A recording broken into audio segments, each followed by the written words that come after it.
Caros irmãos e irmãs, estamos hoje celebrando o segundo domingo da Páscoa do Senhor. De igual modo, estamos celebrando a festa da Divina Misericórdia. Já chegaremos a ela para ver como a vivemos, como nos preparamos para viver da misericórdia do Senhor. O Evangelho deste domingo chama a atenção muitas vezes para a figura de Tomé. Ficou na história e na tradição, até podemos dizer, como o discípulo incrédulo. Isso não é de todo verdade, não quer dizer que Tomé não acreditasse em Cristo. O que sim acontece com Tomé é algo que acontece com muitas pessoas em todos os tempos, especialmente nos dias de hoje. A incredulidade na igreja. Os discípulos que viram o Senhor narram a Tomé: nós vimos o Senhor, ele esteve aqui conosco. E Tomé não acredita no testemunho dos seus colegas apóstolos. Também não acredita no testemunho das mulheres. Certamente nem no testemunho de Nossa Senhora, a primeira, segundo a tradição, a ver seu filho ressuscitado. Tomé diz: se eu não colocar a mão nos cravos, se eu não passar a minha mão nas suas feridas, eu não vou acreditar que ele ressuscitou. Ou seja, aquilo que vocês, como igreja, estão dizendo, eu não creio. Não posso ser levado a acreditar. Também, como dizia nos dias de hoje, de modo especial, não se crê no testemunho da igreja. E por isso vemos a multidão dos que dizem crer em Cristo, mas não crer na igreja. Crer em Deus, mas não crer em Cristo. E por aí vai. Acaba-se recortando a palavra de Deus, ou mesmo a figura de Deus. Nós sabemos que em nosso Senhor Jesus Cristo, o Pai se revelou plenamente. Não há outra revelação possível, ou complementária. Mas o próprio Senhor Jesus quis permanecer conosco, como assim prometeu: eu estarei convosco até o final dos tempos. De que modo? O Senhor encontrou muitos modos.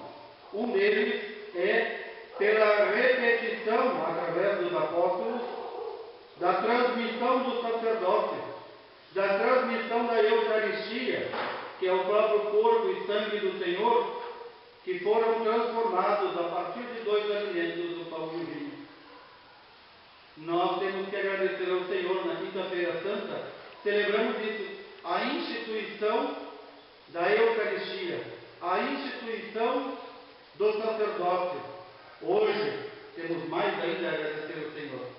Ele institui um novo sacramento, o sacramento da confissão, o sacramento também chamado da reconciliação. Jesus vem até os discípulos que estavam trancados ainda com medo da morte, com medo da perseguição. Ainda os discípulos não acreditando na ressurreição do Senhor. E Jesus vem sobre eles, sopra sobre eles, derrama sobre eles o seu Espírito Santo e diz: recebei o Espírito Santo. A quem perdoardes os pecados, eles lhes serão perdoados. A quem os retiverdes ou não os perdoardes, serão retidos.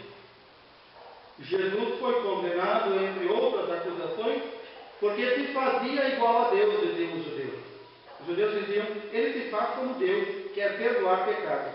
Ora, se nós cremos que Jesus perdoava os pecados, como toda a tradição apostólica sempre acreditou e defendeu, por que não acreditar que o Senhor deu esse poder também aos seus apóstolos? E que esse poder não era apenas era para continuar até o final dos tempos. Se nós acreditamos nisso, por que não vivemos dessa forma? Por que somos tão infiéis? E aqui vem o mistério da misericórdia do Senhor, apesar da nossa infidelidade. E justamente o Senhor é misericordioso porque somos infiéis. Porque se fôssemos fiéis, não precisaria nem ter misericórdia conosco. Já estaríamos salvos. Já estaríamos com a salvação garantida. No entanto, Jesus deixa o sacramento da confissão e diz: a quem perdoarmos serão perdoados. Em meu nome vocês vão perdoar. Por isso, quando nós nos confessamos, não é o Padre que me perdoa, que te perdoa. É o próprio Cristo que perdoa através do sacramento da confissão e do sacramento da ordem, do ministério que o discípulo, que o apóstolo, que este homem recebeu como sacerdote da igreja. Repito, este sacramento, como os demais, o Senhor não deixou apenas para a primeira geração, deixou para que os apóstolos o transmitissem. E então, se nós cremos nisso, por que não vivemos? Muitas vezes nós encontramos desculpas. E toda desculpa diante de Deus é, podemos dizer assim, esfarrapada. Desculpas para não nos confessarmos, não nos reconhecemos pecador, ou nos reconhecemos pecador, mas tem uma conexão direta com Deus. Então não me confesso.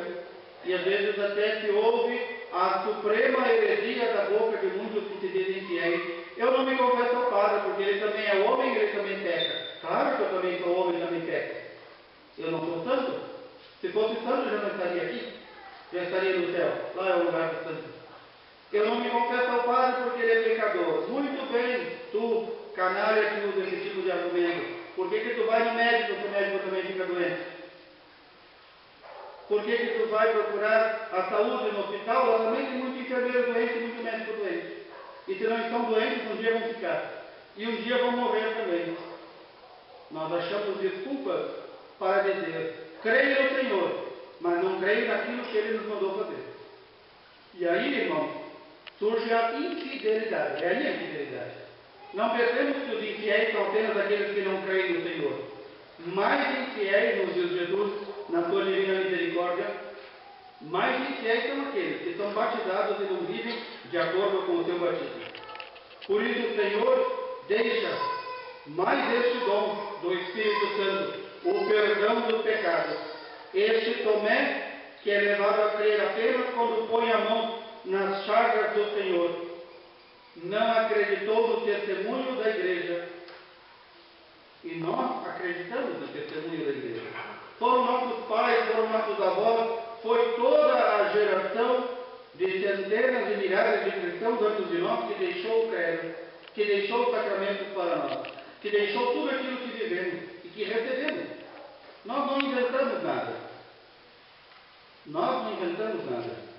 Há muito tempo atrás alguém perguntou: padre, o senhor é conservador? Óbvio que eu sou conservador. A minha função como sacerdote é conservar, não é criar coisas novas, não é inventar coisas novas. Isso é conservar. Ser conservador não significa se fechar num tempo. Tem gente que pensa que ser conservador é se vestir como na década de 50. Não é isso. Ser conservador é conservar aquilo que o Senhor deixou para as futuras gerações. E como é que se conserva? Se conserva vivendo. Mas não se conserva num museu. Se conserva vivendo. É aí que se conserva. O problema não são os conservadores, são os inovadores. Já o Papa Pio X dizia: aqueles que querem mudar o credo, querem mudar a liturgia, querem mudar tudo na igreja. Porque, segundo eles, a igreja, nesses 2000 anos, errou. Nós agora que estamos acertando. E hoje, infelizmente, estão a grande maioria na igreja. E aí, se o padre inventa de fazer coisas novas, porque o fiel também não tem direito de fazer coisas novas. E porque não tem direito também de fundar uma igreja. E porque também não tem direito de crer ou não crer no que quer. Evidente? E a heresia começa aí. Heresia significa afastar-se do verdadeiro caminho. Significa escolher outro caminho. Não sejamos hereges, irmãos. Sejamos fiéis. O Senhor disse: bem-aventurados somos nós que acreditamos sem terem visto. Nós não vimos as chagas do Senhor. Nós não tocamos no teu corpo. No entanto, nós acreditamos. Acreditamos também pelo testemunho que a igreja nos deixou. Graças a Deus. Nós ouvimos como os discípulos curavam. Curavam por algum poder próprio? Não, jamais. Nenhum santo tem poder de curar nada. Quando Paulo, Pedro que passava apenas a sua sombra, curava. Não era a sombra de Pedro que curava. Era a fé daquele que acreditava. Aqui está o homem de Deus, um discípulo verdadeiro de Jesus Cristo, e vai lhe curar. Aquela mulher com o fluxo de sangue que toca apenas na veste de Jesus. Significa que a veste era santa? Não, a veste não era santa, mas a veste fazia parte da santidade do seu Senhor. Paulo, que o povo recebia os seus lenços, os seus aventais de trabalho. Para quem não se recorda, Paulo, o grande apóstolo, ainda tinha tempo de nas horas vagas fazer tendas. Trabalhava manualmente. Até os aventais de Paulo, tocados nos doentes, curavam. Não eram os aventais que curavam, era o Senhor Deus que curava. Através dessa coisa que nós chamamos relíquia, um resto de algum santo, de alguma santa. Por isso o Senhor manifesta de muitas formas a sua presença entre nós. Nos últimos tempos, caros irmãos e irmãs, já ao início das grandes guerras, da Primeira e da Segunda Guerra, o Senhor Jesus Cristo, consciente de que muitos já estavam esquecendo da sua misericórdia. E quando nós esquecemos da misericórdia do Senhor, nós também não somos misericordiosos com os outros. Então Jesus aparece para uma humilde irmã, quase semi-analfabeta, Faustina Kowalska, e diz: quero que pinte este quadro, pinte assim como tu me vês, entrando por esta porta, saindo do meu lado sangue e água. E todo aquele que contemplar este quadro, invocar a minha misericórdia, alcançará misericórdia. Nós, ao início, antes do início dessa Santa Missa, rezamos o texto da misericórdia, também ensinado por Jesus. Durante os 9 dias, desde ontem, nós rezamos a novena da Divina Misericórdia, no qual em cada dia o Senhor deixou uma coisa, um tema, um tipo, uma classe de pessoas para meditarmos. Muitos, eu sei, não puderam acompanhar aqui na igreja, mas fizeram na sua casa. É uma novena que devemos fazer anualmente, não apenas, ou melhor, durante todo o ano, não apenas anualmente, não apenas antes da festa da misericórdia. E é uma alegria celebrarmos esta festa da misericórdia. A quem devemos esta festa? Ao Santo Padre, Papa João Paulo II. No ano 2000, ele instituiu o segundo domingo da Páscoa como a festa da Divina Misericórdia. Não é um dia normal como os outros hoje, não é um domingo corriqueiro. Este domingo, ainda mais no ano da misericórdia, este domingo é para pensarmos e meditarmos na nossa vida. Quero alcançar a misericórdia do Senhor? Quero. Então eu tenho que ser misericordioso com os outros. O apóstolo Tiago já nos diz isso. Haverá um juízo sem misericórdia para quem não teve misericórdia. E podemos dizer o contrário. É evidente que precisa dizer também o contrário. A misericórdia do Senhor será maior para aqueles que tiveram misericórdia do seu irmão, de sua irmã, de todo aquele que lhe ofendeu, que lhe fez mal, que lhe causou qualquer desgraça.